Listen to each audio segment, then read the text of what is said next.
Hello again there folks, Lone Adventurer here. Thank you very much for stumbling your way upon my channel and joining me for another adventure. Today I'm going to be having a go at running a little solo RPG session using this resource that was created by Perplexing Ruins, and it is called the Single Sheet Adventure. And the idea here is that everything you need to run a little solo session is included on a single double-sided sheet. It uses the rules from a game called Cairn. Now, I have not used Cairn before. I have read it, but it was quite a while ago, and I have not used Single Sheet Adventure before, so this is going to be quite experimental. I wouldn't consider this to be a confident tutorial video. I think I first heard about this through Chocolips's channel. He has done a playthrough of this game as well.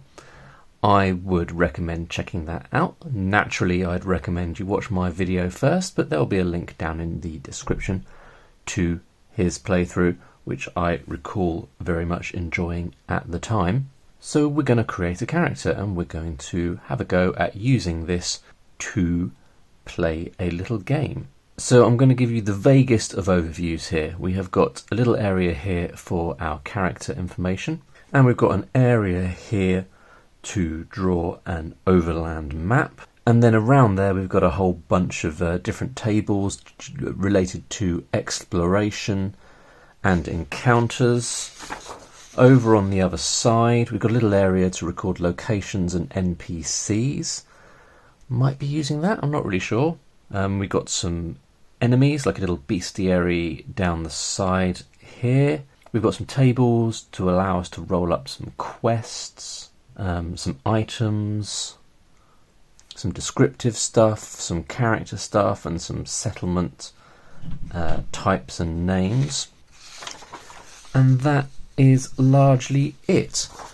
If you're inclined to get yourself a copy of this through Perplexing Ruins itch.io account, also included is a separate sheet with just as much stuff on it to enable a specific individual adventure location, so a dungeon or a cave or a crypt or something of that nature, a bandit hideout.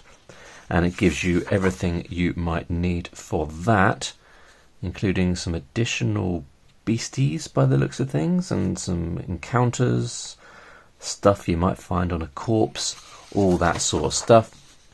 And I'd also discovered this, which is a re-implementation of Single Sheet Adventure called Ikezu-ish. It's sort of a Japanese, like Shogun era, I don't know my Japanese history very well, re-implementation of one-page adventure by Jason Kenny. And the text is even smaller on this one, I think. I think it's got even more stuff packed on it. But that's kind of the same thing, really. So my hope is to try and play that on the channel as well. But today we're going to be starting off with this basic version here. So let me just clip those ones in, and we will start with creating our character. So I think in all likelihood a copy of Cairn is a good thing to have if you were hoping to play this.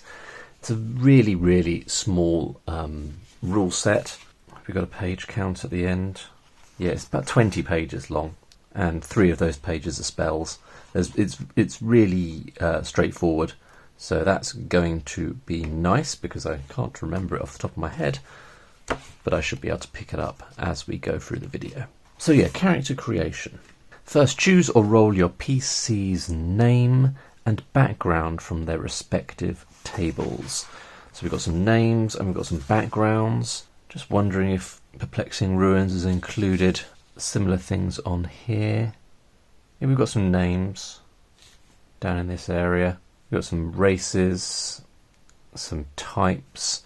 I think partly for use with NPCs, but I suppose you could use those to create your character as well. But let's roll for a name.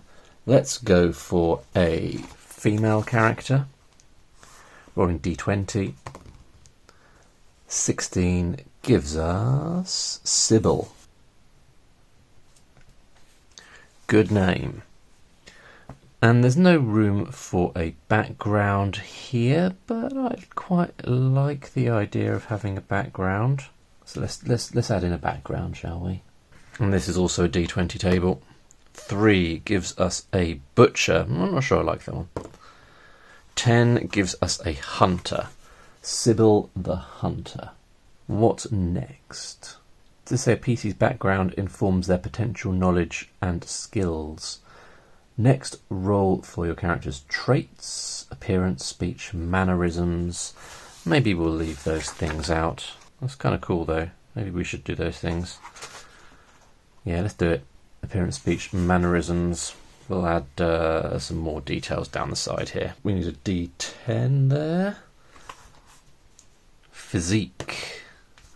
10. Towering. Cool. 5. Rosy. Alright. Hair. Luxurious hair. And a sunken face. I'm not so sunken goes with the other things. Sharp. We'll leave the hair off the description here. Speech. Whispery. Clothing. Elegant. I'm not sure that quite makes sense for a hunter. 2. Bloody. Okay. Virtue. Disciplined. Okay, maybe we'll stop there. That's probably enough detail, I think. I mean, the intention, as I said, is that you should be able to play just with the stuff on this sheet.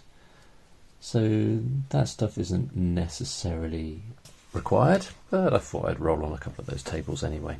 I've got to roll for their age. Is there a gap on here for the age? No, there isn't. We won't worry about age. Okay, so we need 3 attributes: strength, dexterity and willpower, and we can see those are on the sheet here: strength, dexterity and willpower.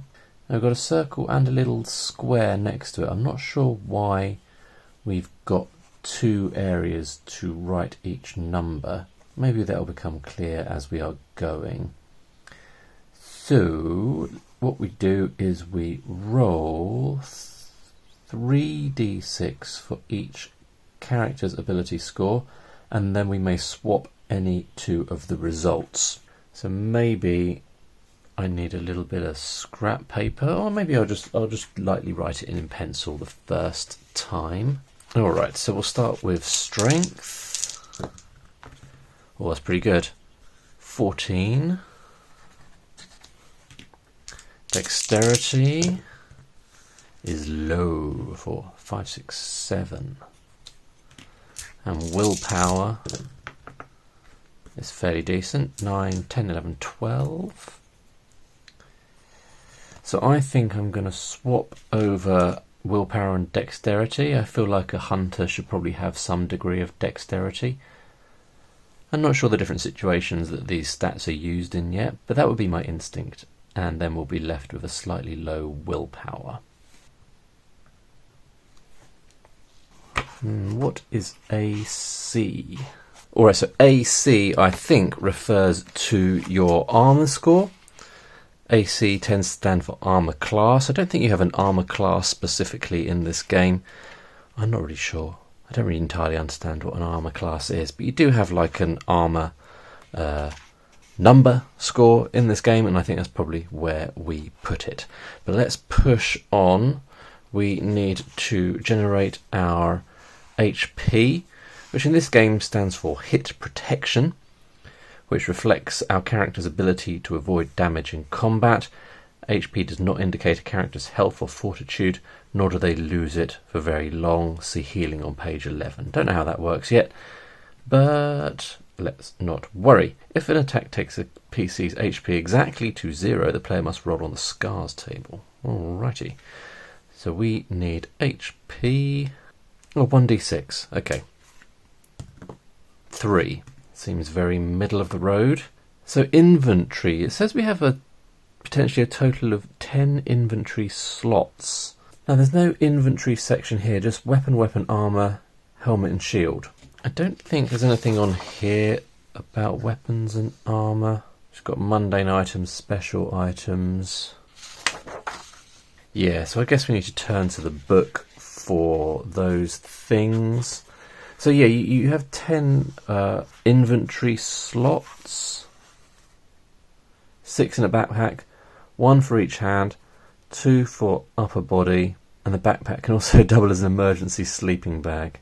Okay, well it looks like we've got 2 weapon slots. We can have armour, helmet and shield, and then I guess we can carry some things in a backpack as well, and we'll make a note of those down here. Now I'm not really sure why we've got this reducing dice chart here. I had a look through Cairn and couldn't see any reference to a reducing dice roll mechanic. I haven't read very carefully yet though, so it's possible I have missed that. So, starting gear. We're rolling a d20. First for armour. 1 means we've got no armour. That sucks. If we get a lot of if we get lots of nuns, we'll re-roll something. Helmet and shield. 2, that's none. Crikey. Weapon. 20. A warhammer or a battle axe or a halberd. Pop in I think a battle axe. Should we have one of them? Battle axe. So this is a bulky weapon, I'm guessing, similar to a halberd, a warhammer, a longsword, and it does d10 damage, and it is bulky. I think bulky means that it takes up additional room. 2 slots, carried 2-handed, so we can't have a weapon there because of the battle axe. But the battle axe does d10 damage. Then we get a bonus item. So we're going to roll d20. 16 gives us armour or weapon. Alright, but I was going to re-roll one of those anyway, so now our bonus item is armour. 5 gives us a brigandine, and I'm going to re-roll for helmet and shield as well. 16 gives us a helmet. So our armour is brigandine, and our helmet is just a helmet. Now the brigandine is bulky and gives us 1 armour, and the helmet gives us 1 armour. So we have armour score of 2, I think that's how it works. I'll just make sure I remember that's +1/+1 there.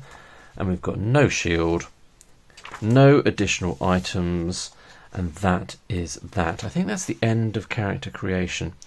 Now we do have some starting gear here, so I guess we'll pop that down here. We have got 3 rations. We've got a torch and 3d6 gold pieces. 3d6, that's not a d6, that's not 3. 9, 10, 11. So we've got 11. I'm assuming my level is 1.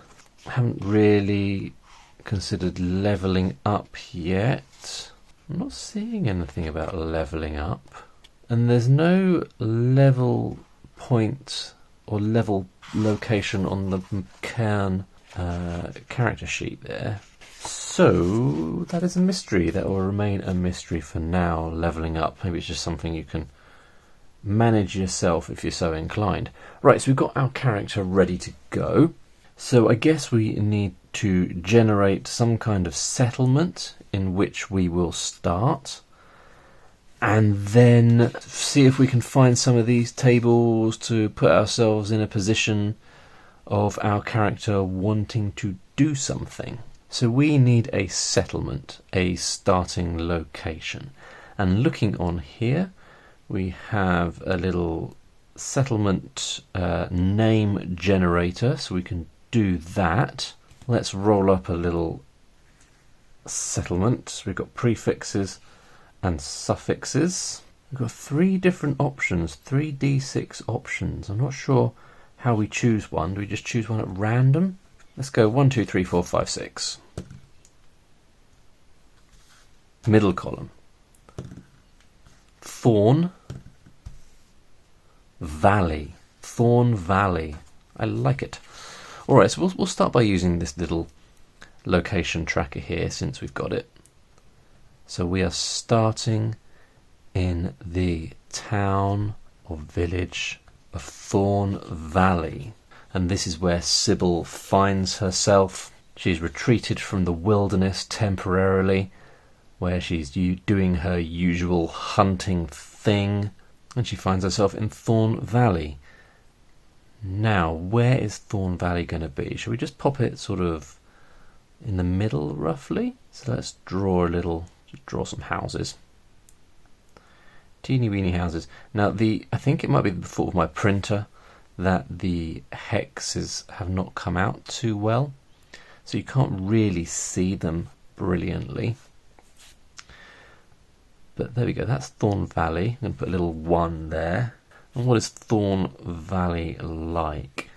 I am feeling the urge to have a bit of paper on which to write some notes.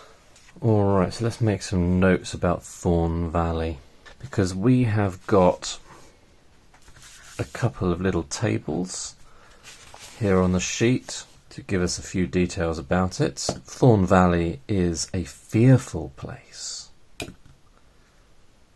where there is healing available, so there's a healer here, and their concern is bandits, so there's some bandits nearby, I guess.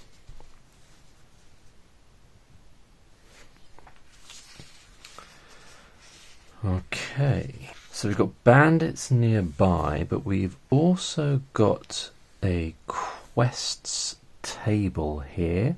And we've got a characters table, but maybe you should just rock on and generate a quest for ourselves, for Sybil.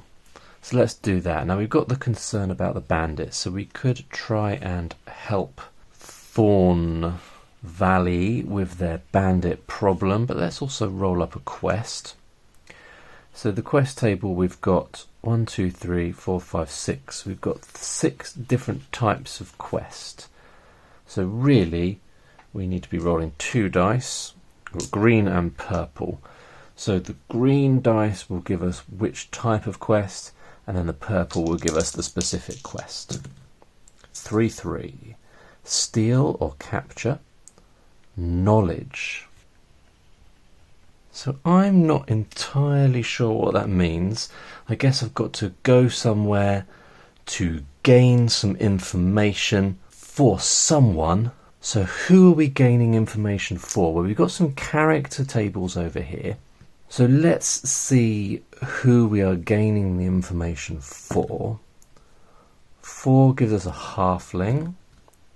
4 gives us a soldier.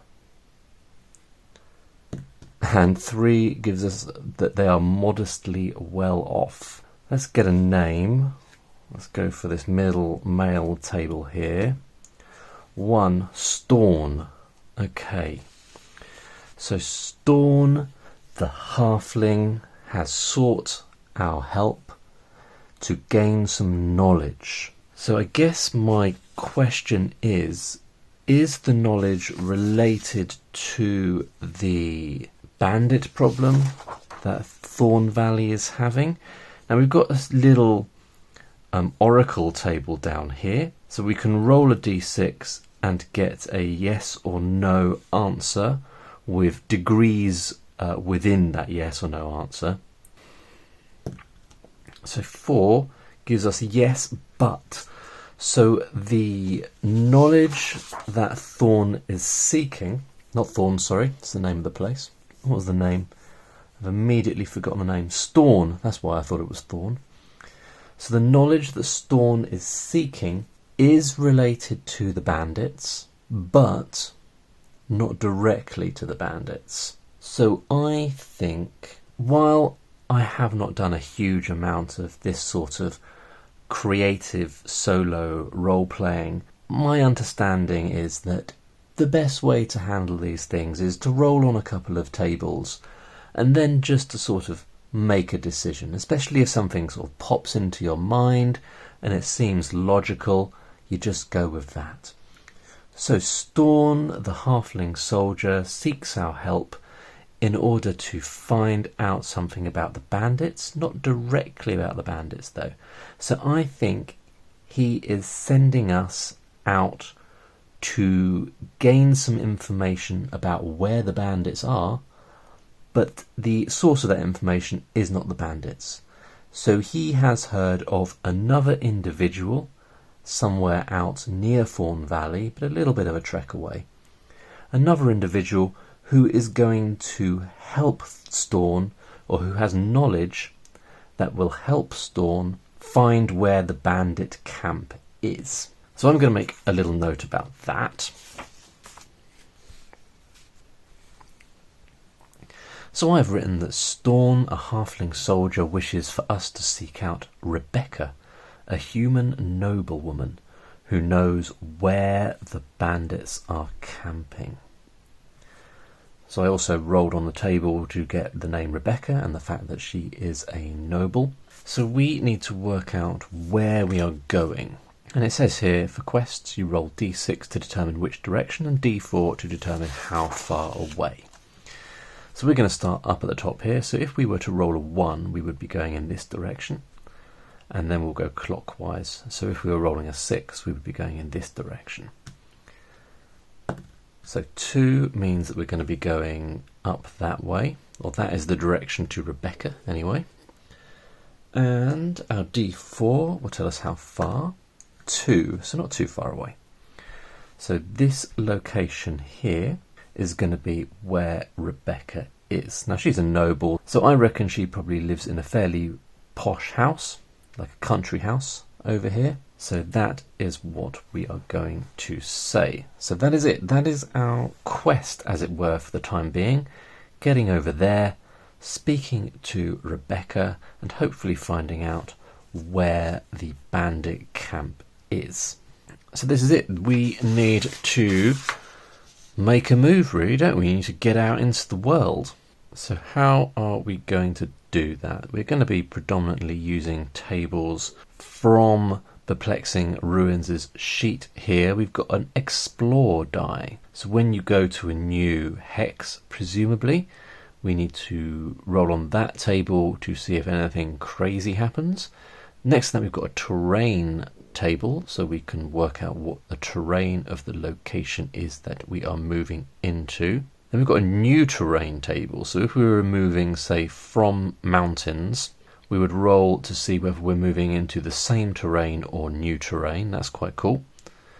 You can roll for water to see whether there's any water in the location, and you can roll for weather as well. We've got some discoveries tables. I'm not sure the degree to which we'll be implementing all these, but we've got an unnatural discovery table, a natural discovery table, a ruin table, a settlement table, evidence table. So if you are looking for evidence of something, I guess you roll on that. Then a passive table.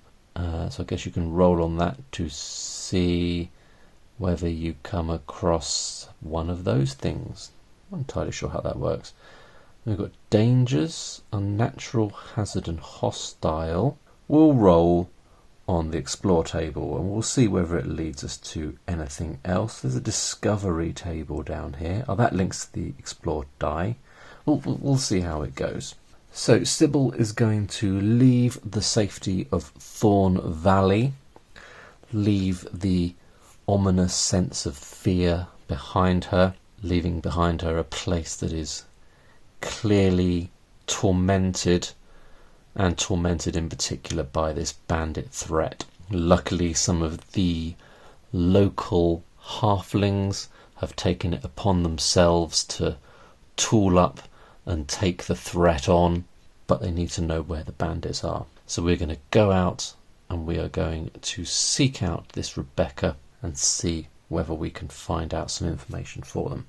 Right, so we're going to head in that direction. We're going to head into this hex here, which is in between Thorn Valley and the residence of Rebecca, the noble woman. And let's roll on this explore die table.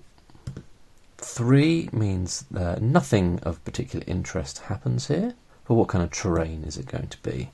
Hills. Alright, so I need a little hill image, so I'm going to go for like that. There we go, some hills. Any weather going on? 2, no negative weather. Alright, an uneventful day of travel. Now we do have 3 rations, and we've taken that from the Cairn source book. There was no hint of requiring rations on this sheet, but I think I am going to give some consideration to rations.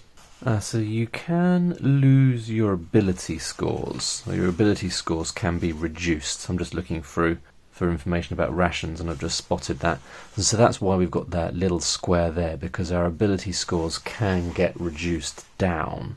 Okay, so in the Cairn rules, I can't see any reference specifically to how you use rations. The closest that I can find is that if your character is deprived of a crucial need, such as food or rest, they will be unable to recover HP or ability scores. Anyone deprived for more than a day adds fatigue to their inventory, 1 for each day. Each fatigue occupies 1 slot and lasts until the PC can recuperate safely for a full night, after which they recover all occupied slots. So basically, on this first day, we could either consume a ration or our character could start to become deprived. And if the same thing happens tomorrow, then they'll start to become fatigued, something like that, and then we'll record fatigued down here, and so fatigued will take up some slots in our inventory, which I guess represents the fact that they're too tired to carry anything.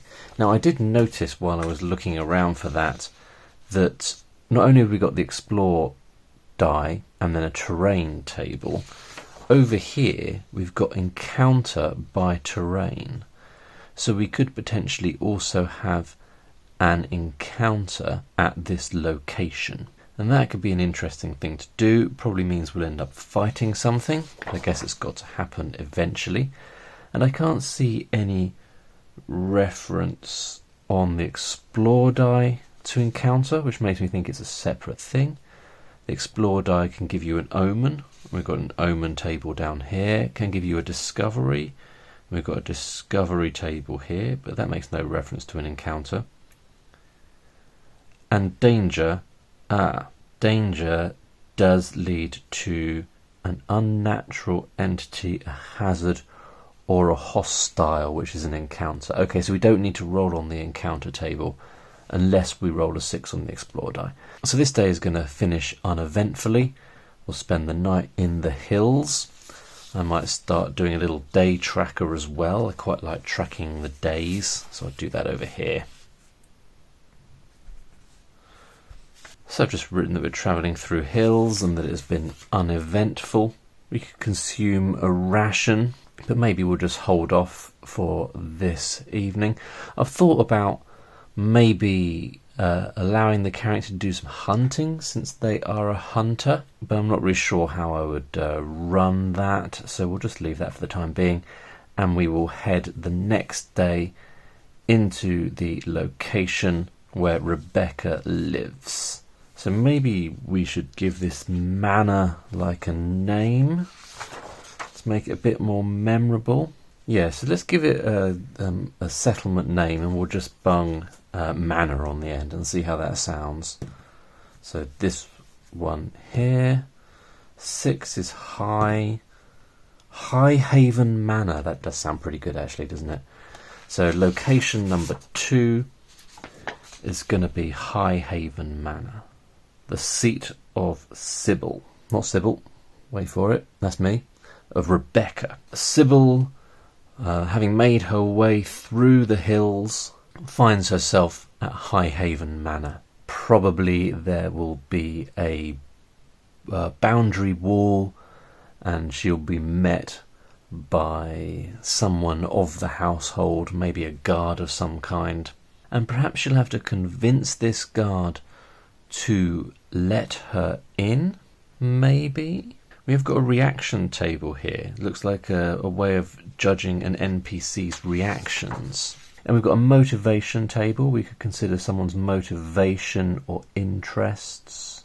That could be handy. But I tell you what, I might roll on the oracle table to see whether we encounter Rebecca directly or encounter someone who works for her. So do we encounter Rebecca directly?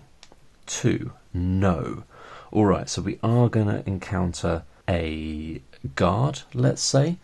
Someone who is guarding the boundary of, forgotten what it's called already, Highhaven Manor. So this guard, how do they respond when we come up? 6, hostile. Fantastic. So Rebecca's manor is guarded by a hostile guard. Oh dear. So I think that probably means we need to make some kind of roll to see whether we can convince this guard to let us pass.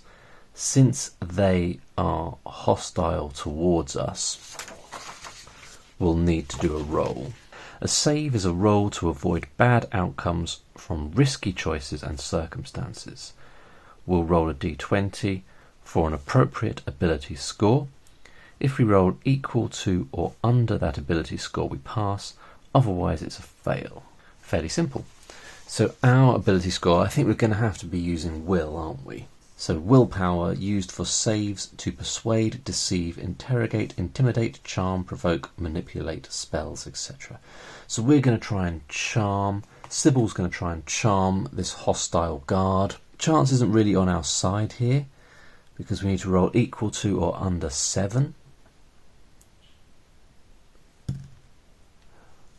Oh, 8. So we have failed. Sybil has failed to charm this guard. That is quite frustrating. So I think we've got a couple of options here. If Sybil is inclined to push on with this quest that she has been given, she'll have to do something else in order to get to Rebecca. Or she could just give up and forge ahead into the wilderness and see what happens. But I don't think Sybil particularly wants to give up. I'm going to say she has identified Thorn Valley as the sort of town where it would be a good idea to have a positive reputation. After all, she's been doing some hunting in this area, and there is a well-known healer in Thorn Valley, and getting that healer on side, solving this bandit crisis or helping to solve the bandit crisis will be a positive. So she wants to push on. So what's she going to do now? I would say her options are either to try and offer to do something for the guard, i.e. do like a sub-quest, a secondary quest for the guard, or to wait to night time and to try and gain access to the grounds of Highhaven Manor through other means because of this irritating guard who's not listening to reason. We've tried to explain to this individual that we are here on an important quest, that we need to speak to Lady Rebecca because she holds vital information that will help the nearby Thorn Valley. But this guy he does not care. He's not interested in any of that. He's taken a disliking to us, and probably if we stick around without offering something to this person, they're going to take us out. Or they're going to try and fight us, which would be a problem. And I don't really want to complicate it at the moment by adding a sub-quest. So I think what we'll do is we will wait until night time. Actually, what we'll do is we'll go a little bit away from the manor, back into the hills a short way, and then we'll camp until tomorrow, and then we'll come back and try and sneak in. Alright, so back in the hills, I guess we should roll to see whether we find anything in where we go, in the area where we go. So I guess we're going into the foothills, more or less back the way we came, but perhaps a slight different trajectory. 4 gives us an omen. Okay. 2, a weather omen. Alright. I'm not really sure what that means, but I guess maybe the wind starts to pick up, and Sybil takes this to be an omen that means that she's on the right track or something. I'm not really sure. Anyway, we're going to spend the night. We're going to camp. I think at a bare minimum, every other day, we need to consume a ration or we'll start to get fatigued. So we'll consume one of our rations, and I'll just make a quick note of what just happened. Okay, so I've written that on day 2 we reached High Haven Manor. Our way is barred by an obnoxious guard, and we retreat back into the hills in order to plot our alternative strategy. So day 3 arrives. Let's check the weather for day 3. 3, no notable weather. It's using this weather table here. And we are going to sneak back to the manor. Let me draw a little manor house. There we go. We're going to sneak back to the manor house, but we're going to try a different approach this time. I think I'm just going to say that Sybil approaches the manor house from a different side, out of view of the guard post, which is presumably at the main entrance. And we're going to make a dexterity save here. And this is used for saves requiring poise, speed and reflexes, climbing, sneaking and balancing. So this is this is Sybil attempting to sneak into the manor, probably by climbing a nearby tree and then jumping over the wall perhaps. Our dexterity level is 12, so we stand a bit of a better chance with this approach. And 11 is a success, so Sybil successfully infiltrates the grounds of High Haven Manor, makes her way to the house, and has to knock on the door, I guess. So I'm going to say that at this point Sybil knocks on the door and manages to gain entry to the house, meets with Lady Rebecca. Now I know I've got a table here, we just used it, didn't we, the reaction table. So let's see how Lady Rebecca reacts to Sybil.